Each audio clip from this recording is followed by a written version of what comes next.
नमस्कार. श्री शिव महापुराण विद्येश्वर संहिता अध्याय क्रमांक 17 उत्तरार्थ. या होमासाठी भूमी विधीपूर्वक शुद्ध करून घ्यावी. वेदीमध्ये म्हणजे यज्ञकुंडात अग्नी प्रज्वलित करावा. त्यामध्ये कपिला गाईच्या साजूक तुपाच्या 11, 101 किंवा 1001 आहुती स्वतः द्याव्यात किंवा शिवभक्त विद्वान ब्राह्मणाच्या हस्ते 108 आहुती समर्पित कराव्यात. होम समाप्तीनंतर गुरुस्वरूप श्रेष्ठ विप्राला दक्षिणा म्हणून एक गाय आणि बैल द्यावा. गुरुपत्नीला पराशक्ती मानून तिचेही पूजन करावे. नियंत्रित 5 ब्राह्मणांचे शुद्धोदकाने पादप्रक्षालन करावे. ते चरणोदक आपल्या मस्तकावर शिंपडावे. असे केल्याने त्या साधकाला अगणित तीर्थ मध्ये स्नान केल्याचे पुण्य तात्काळ प्राप्त होते. त्यानंतर निमंत्रित सर्व ब्राह्मणांना उत्तम भोजन द्यावे. त्यांना रुद्राक्ष, वस्त्र, वडा आणि मालपुवा यांच्यासह यथाशक्ती द्रव्य दक्षिणा द्यावी. त्यानंतर देवेश्वर शंकरांची प्रार्थना करून अनुष्ठान पूर्ण करावे. या पुरश्चरणाने शिवपंचाक्षरी मंत्र सिद्ध होतो. त्यानंतर पुन्हा 5 लक्ष जप केल्याने तो साधक पूर्णतः निष्पाप होतो. पुढे अधिकस्य अधिकम फलम या वचनानुसार तो 5 लाख संख्येत पुन्हा पुन्हा जेवढी पुरश्चरणे करतो त्यानुसार त्याला अतलापासून सत्यलोकापर्यंत 14 भुवनांवर अधिकार प्राप्त होतो. जर अनुष्ठान पूर्ण होण्याआधीच साधकाचा मृत्यू झाला तर तो परलोकात उत्तम भोग भोगून पुन्हा भूलोकी जन्म घेतो. पूर्वसंस्कारांना अनुसरून तो त्या जन्मातही पंचाक्षरी मंत्राचे अनुष्ठान करतो. वारंवार पुरश्चरणे करून 14 भुवनांचा अधिकार प्राप्त केल्यानंतर त्यांनी 5 लाखांच्या पटीत जप अनुष्ठाने चालूच ठेवली तर त्याला ब्रह्मदेवाचे सामिप्य मग सारूप्य मुक्ती प्राप्त होते. 100 लाख जप केल्याने तो ब्रह्माजींसारखा होतो. अशा प्रकारे कार्य ब्रह्माचे म्हणजे हिरण्यगर्भाचे सायुज्य प्राप्त करून तो साधक त्या ब्रह्माचा प्रलय होईपर्यंत त्या लोकी यथेष्ट दिव्य भोग भोगतो. कालांतराने दुसऱ्या कल्पाच्या आरंभी तो ब्रह्मदेवाचा पुत्र होतो. तेव्हाही तो तपश्चर्येचाच मार्ग अवलंबतो आणि दिव्य तेजोयुक्त होऊन क्रमशः मुक्त होतो. पाताळापासून सत्यलोकापर्यंत ब्रह्मदेव निर्मित 14 लोक आहेत. सत्यलोकाच्या वर क्षमालोकापर्यंत भगवान विष्णूंची 14 भुवने आहेत. क्षमा लोकातील वैकुंठामध्ये विष्णू लक्ष्मी सहित निवास करतात. क्षमालोकाच्या वर शुची लोकापर्यंत एकूण 28 भुवने आहेत. शुची लोकातील कैलासात संहार करते रुद्रदेव वास्तव्य करतात. शुची लोकाच्या वर अहिंसा लोकापर्यंत 56 भुवने आहेत. अहिंसा लोकातील ज्ञान कैलासात कार्यभूत महेश्वर सर्वांना अदृश्य करून विराजमान आहेत. अहिंसा लोकाच्या अंती कालचक्र आहे. त्याच्या पलीकडे कालातीत लोक आहेत. तेथे शिव कालचक्रेश्वर या नावाने स्थित आहेत. ते आपल्या धर्मानुसार कालचक्र चालवतात आणि सर्वांना कालबद्ध करतात. येथपर्यंत महेश्वराच्या विराट स्वरूपाचे वर्णन करण्यात आले आहे. कालचक्राच्या मर्यादेपर्यंत जेवढे लोक आहेत तेथपर्यंत लोकांचा लय होतो. त्याखाली कर्ममाया आणि कर्माचे भोग आहेत. त्याच्या पलीकडे ज्ञानमाया आणि ज्ञानाचे भोग आहेत. मुनिजन हो, आता मी तुम्हाला कर्ममाया आणि ज्ञानमाया याविषयी थोडक्यात सांगतो. माया म्हणजे मा अधिक या. मा म्हणजे लक्ष्मी आणि या म्हणजे यात अर्थात प्राप्त होणे. या लक्ष्मीमुळे कर्मभोग प्राप्त होतो म्हणून तिला माया किंवा कर्ममाया म्हणतात. तिच्यामुळे ज्ञानयोगही प्राप्त होतो म्हणून तिला माया किंवा ज्ञानमाया असेही म्हणतात. कालचक्राच्या सीमेपर्यंत जेवढी भुवने किंवा लोक आहेत तेथे लय आहे, नश्वर भोग आहेत आणि कर्ममय पाशांचे बंधन आहे. त्या सीमेच्या पलीकडे लय नाही, कसलेही बंधन नाही, तेथे शाश्वत सौख्य आहे. कालचक्राच्या सीमेपर्यंत असलेल्या लोकातील जीव सकाम कर्माचरण करून विभिन्न लोकांमध्ये आणि योनींमध्ये फिरत राहतात. बिंदू पूजेत तत्पर राहणारे उपासक खालच्या लोकातच फिरत राहतात.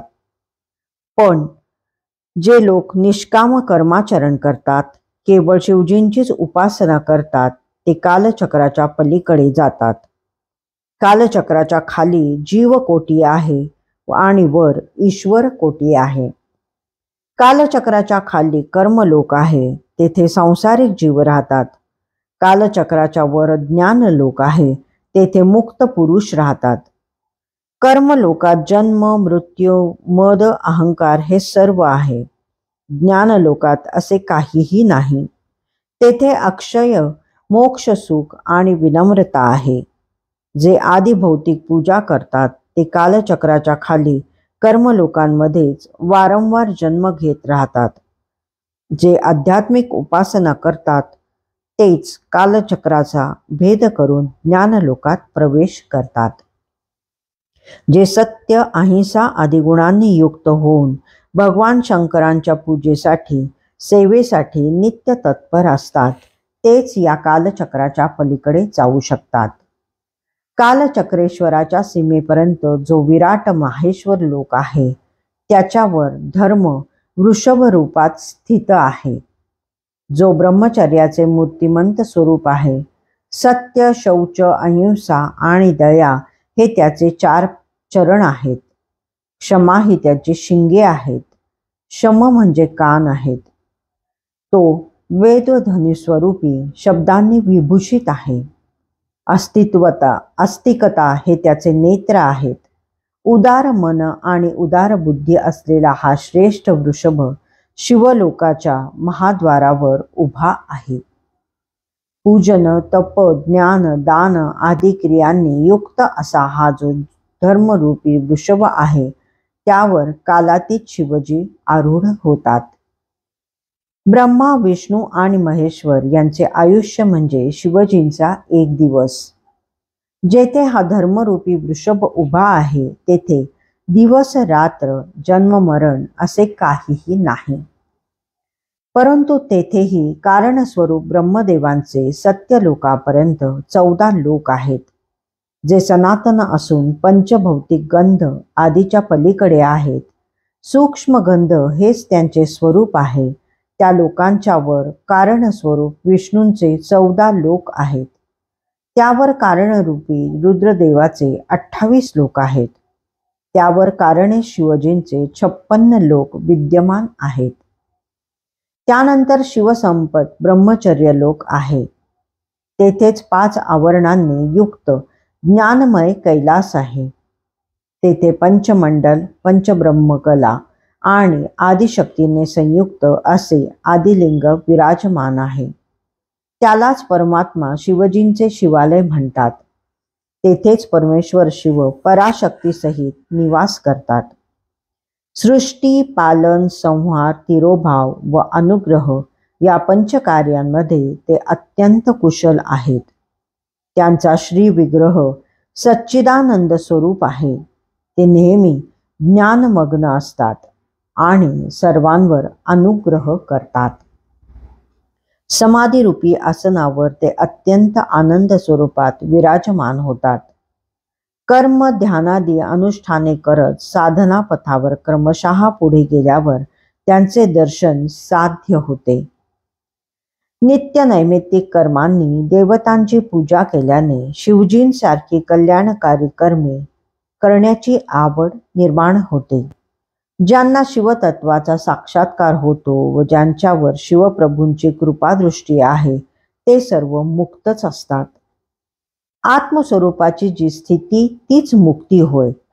आपल्या आत्मस्वरूपाच्या ठिकाणी रममाण होऊन निरातिशय आनंदाची अखंड अनुभूती घेणे हेच मुक्तीचे स्वरूप आहे.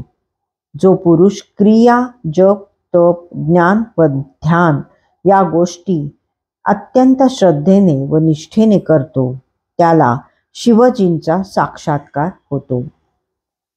भगवान शंकरांच्या कृपेने अज्ञानाचे निरसन होऊन त्याला स्वस्वरूपाची म्हणजेच शिवस्वरूपाची प्राप्ती होते. तो कृतकृत्य होतो.